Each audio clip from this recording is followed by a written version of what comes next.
So like, I was said like, you have two. Next time was we did the Hard Knock Life after party at Government, and Jay, Bleak, they were all there in the VI, and then Bleak came to me. He was looking for a nickel bag of weed, and I was like, hell yeah! Are you in it? So I went and I think we got an eighth of weed, and I was just like, and just chilling with Jay and Bleak, and just rolling up like a joint for them. You know what I mean? I was that was a highlight, and being able to talk to like Jay, mind you, was like probably like 2 words. You know what I mean? But at that point, he was accessible. Yeah, you know what I mean? That was like I think 99 or something like Hard that. Knock Life, yeah. So that shit definitely being able to just chit chat with Jay and being able to play that party with him in attendance. I think that was like definitely a story I'm gonna tell my kid when he's older. You know what I mean? Was Jay bunning it down? Nah.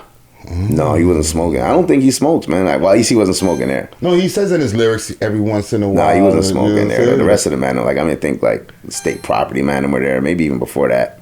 Really? So like Beans, everybody was in the tent? I think so, yeah. But I just remember Bleak looking for some weed, and there was an opportunity for me to meet Jay. So I was like, bro, it's like I found weed in like 30 seconds, my guy. I was like, I'll be right back. I was like flashing that bitch. I was like, here you go.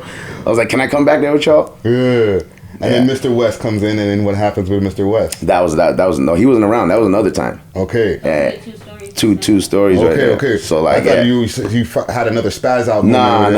Like after that, I listen. Kanye's one of my top 5. Okay. But obviously we know he's a crazy motherfucker, and I think that was there from them times. Okay, we're gonna stop right there for a second. He's one of your top 5. Yeah. So who's your top 5?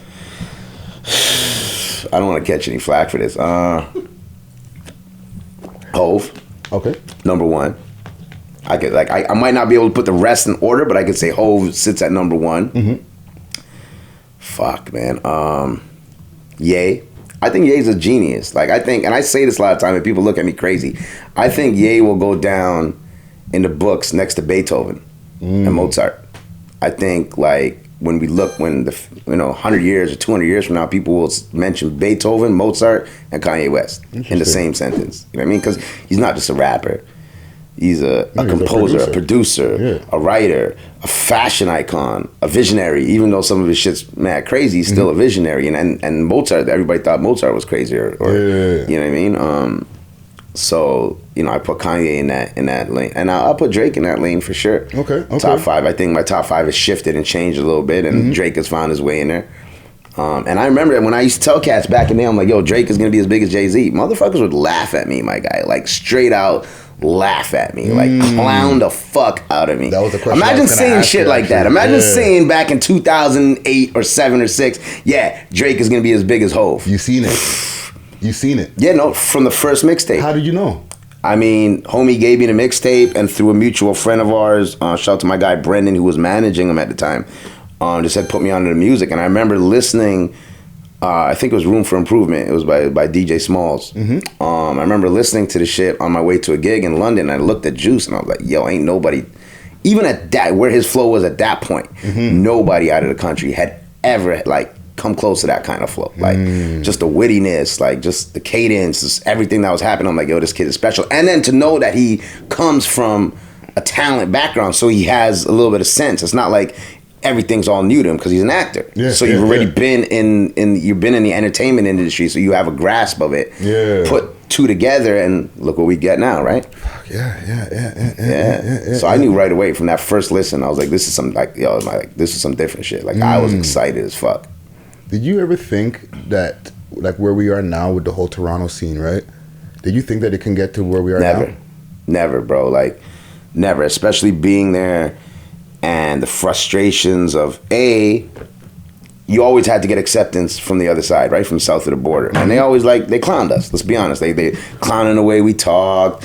Like, even up to a little while ago, motherfuckers thought there was like moose and shit walking around the streets, right? Like, don't tell me you never heard somebody say, yo, y'all live in igloos? Y'all got igloos up there? Like, I've heard y'all got black people up there. Like, you know what I mean? And that all changed, I think, with the Raptors. I think Vince Carter changed all that. Like, people were starting to look at the city. But I never thought it would get to this, man. Like, I mean, there was no infrastructure, really. Labels weren't really fucking us. So let's be honest, half of the music was whack.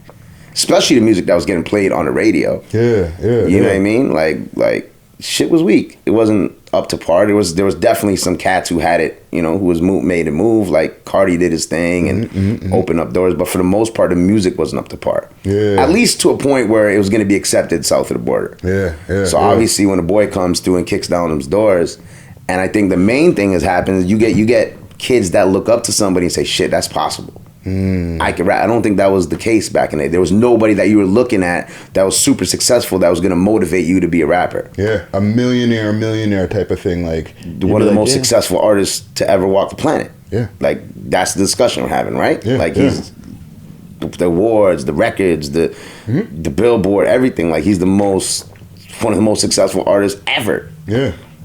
Did you think that would happen? From Canada? From Canada? And then now, I think you see it. I think you see all these kids that grew up on Drake. That's their Hove. You know what I mean? Drake is their Hove. That's their Kanye. Whereas we grew up on Jay, they're going up on Drake. And imagine that guy is from your city. You can see him out and about in your city. You know what I mean? And I think that motivated this whole generation to go and get it. And now you got like, I think we're leaps and bounds beyond other cities, man. I think like people are looking at Toronto to see what's popping, and it's a proud moment. Yeah. Well, you got the show Made in Toronto, right? And you got all these different guests that pop up, right? Right. And think about that for a second. Made in Toronto. Yeah. Like, let me ask you a question. Did you ever think that was possible to have a show on radio to play an hour of music where majority of the music is bumping? Yeah. On commercial radio. On commercial radio, I knew it would be a difficult thing. Right. But I know that it's possible. I started maybe seeing it more over the last few years, right, where I was like, yeah, this can be possible. Right. You know what I'm saying? But I feel like I had to get more involved into the media side of things before I actually started seeing it, right? So, like, who do you think is next? I don't know, man. And I was thinking, I knew you were going to ask me that question on my way down here. And I was like, how would I answer that? Who's next? I put it in the chamber and I put it way far It's back. like, how do you pick? Because it almost feels like I can name 5 guys who have the opportunity to be next. Like, am I seeing the next Drake right now? Not yet. No, but we're not going to see that in the States or here for a long right. That's time. Like it's like a general. It's like when you talk about basketball. Yeah. There's LeBron and then there's Zion, and then in between that, you're not really seeing. It's a once in a generation situation. So we can eliminate that. Right. Okay. I mean, it's like, but just to be like a next millionaire from just rapping, and you came from Toronto or Canada, period. Man, I think Killy's on a trajectory to do his thing, because it seems like everything he's doing is organic, like nothing's rushed. Like he's building his vibe overseas, and he has like, it feels like he has a real cult following, and it's really organic. Yeah, it doesn't seem like no labels are involved, and you know what I mean, it just seems like it's him, his hustle, his team, and they're making it happen. But I mean, the list can go on. Like I really fuck with Loco City. You know what I mean? And the one thing that pisses me off is all the polys, because like, when I mention these names, I hear all the polys. Like, oh, this is not, like, I'm not with that shit. You know what I mean? I just look at the artist, look at the artistry, look at the music, and that's where it stops for me. I don't give a fuck what's happening on the back end. You know what I mean? Yeah. So like Loco City, Lil Beretti, like even Beretti's like, I remember him walking in the studio for his first interview, and then looking a year later and seeing how that music sounds like. Beretti's coming, like, he's young, right? He's not even 19, I don't think. And he's making music, like, sounds polished, like, ready for radio, like, ready. That team is building that for the music industry. They're trying to get that on the charts, you know what I mean? Oh, his new video is fire. Yeah, the Go Cheese? Yeah. Yeah, like, so Beretti's on that list, Loco City's on that list. You ever heard Ty Sinaj? I have not. Ty Sinaj, man. Look Ty Sinaj. Like, I'll be honest with you, Ty Sinaj is a different dude. His whole swag is different. He's just on some different shit. But like, it's just a breath of fresh air. The music is different. Like, it's different content, different subject matter. Okay. So I fuck with him. I fuck with A.R. Paisley. Alumni, yeah. Yeah, I think A.R. Paisley's like, I think he's the one cat in the city that's actually spitting bars, like bringing real rap back. Yeah. He's dropping a video like every single week. And it's funny because I had a conversation with him, and I tend to have a lot of conversations with artists like this. I'm like, it's cool to drop music every week, right? But if we think about it like the 401, like, I want to stay on the expressway and I want to know where I'm going. Right. So like, I think an artist needs to pick a record and work that record. for 6 months, 8 months, a year. I think guys are coming on a record and then they're off of it because their homies, the people in their circle, heard it for 3 or 4 months and they're like, okay, we need something else. Yeah. But you got to remember that the general public hasn't gotten on the express lane with you. Yeah. You know what I mean? So I think like an artist needs to have a record that stays on the express lane. You're going in that direction. You work that record. And then you can be on the collectors coming off and on with records. You know what I mean?